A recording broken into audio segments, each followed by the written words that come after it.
ओम। आइए प्रातःकालीन वेला में परम पिता परमेश्वर का स्मरण करें। ईश्वर को श्रद्धा और समर्पण के साथ नमन करते हैं। ओम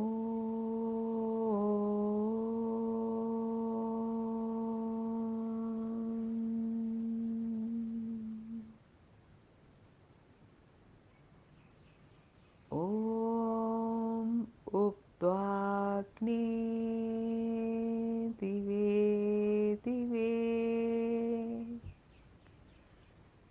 दोषावस्तर्धिया वयम्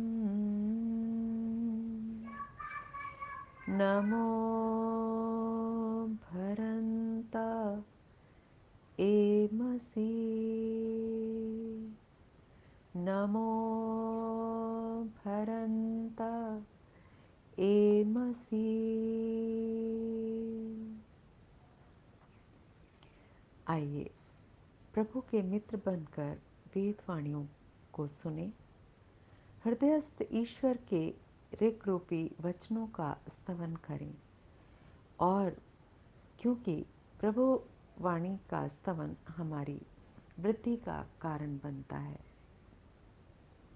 ऋग्वेद का स्वाध्याय प्रथम मंडल और 18वां सूक्त, उसका 6वां और 7वां मंत्र पंडित हरिशरण सिद्धांत अलंकार जी का भाष्य।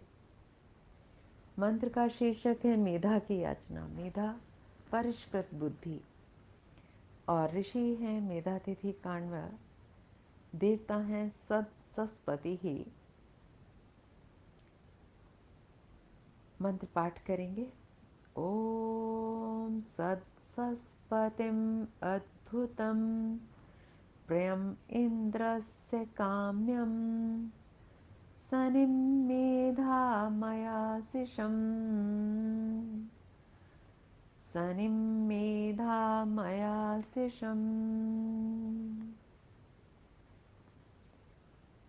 इससे पूर्व मंत्र का ऋषि, जिसने पाप से अपने रक्षण के लिए आचार्य से ज्ञान, सौम्यता व जितेंद्रियता का ग्रहण करके गृहस्थ में दक्षिणा दान वृत्ति को स्वीकार किया था और यज्ञ में जीवन बिताते हुए यथासंभव पापों से अपना रक्षण किया था, वह वनस्थ होता हुआ प्रभु से मेधा की याचना करता है।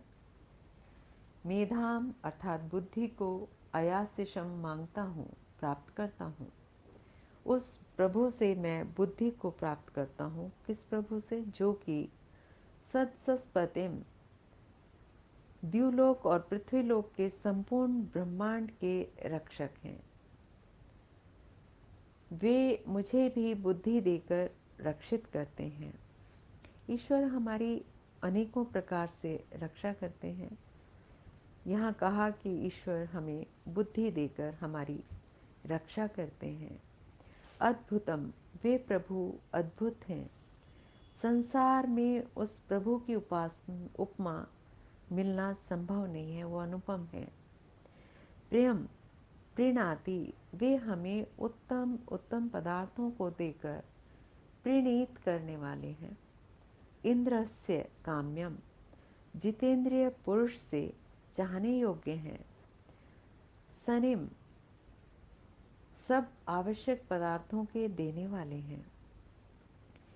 इस प्रभु से ही हम मेधा बुद्धि को प्राप्त करते हैं और इस मेधा द्वारा इस संसार के बीहड़ मार्ग में अपना रक्षण करते हुए आगे बढ़ते हैं। मेधा के अभाव में हमारा जीवन विचित्र सा बन जाता है।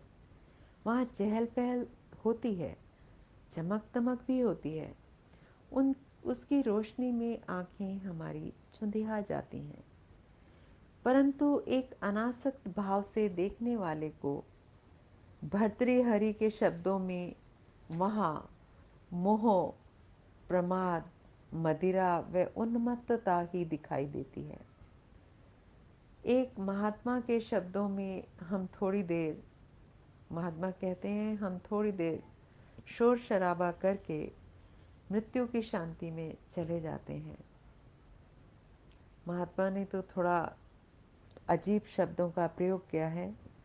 2 शब्दों को मैंने परिवर्तित किया है, क्योंकि महात्मा तो सत्य दिखाते हैं, वो कितना ही क्रूर क्यों ना हो।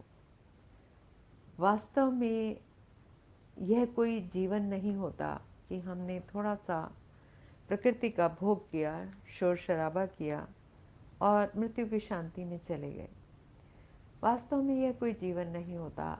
अतः हम प्रभु से इस मेधा को ही प्राप्त करना चाहते हैं, करते हैं, जिससे मेरा जीवन सरल व पूर्ण स्वस्थ बना रहे। इस मेधा को प्राप्त करके मैं भी सत्सस्पति अर्थात लोक व पृथ्वी लोक का पति बनूं, स्वामी बनूं, अधिष्ठाता तो नहीं बन सकते। मस्तिष्क व शरीर दोनों को स्वस्थ रखूं। किस द्युलोक और पृथ्वीलोक की बात हो रही है?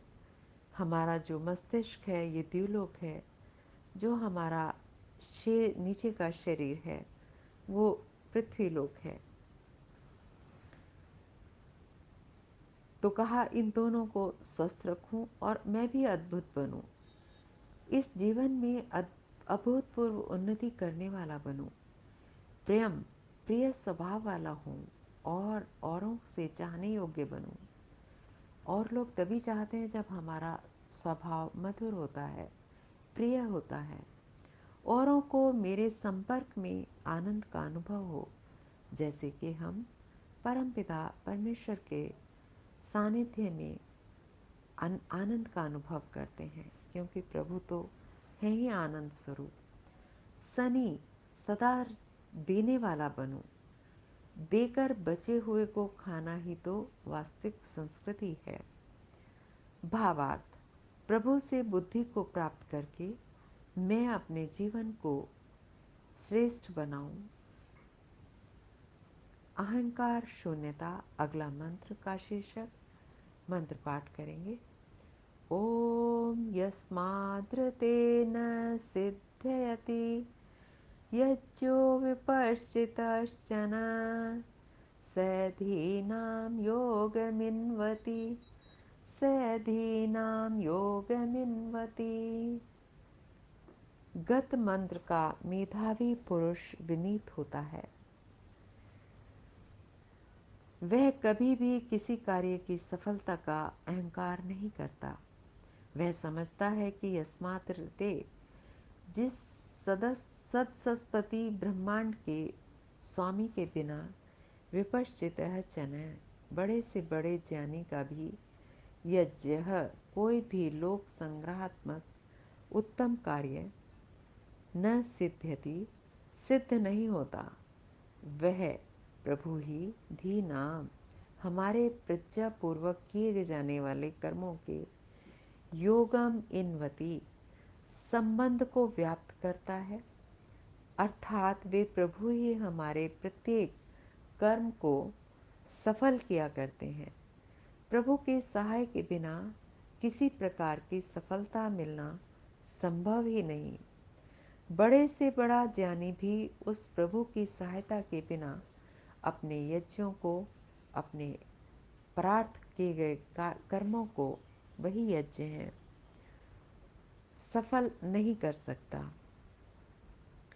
मेधा की प्राप्ति का सर्व प्रमुख परिणाम हमारे जीवनों में यही होता है कि हमारा अहंकार नष्ट हो जाता है।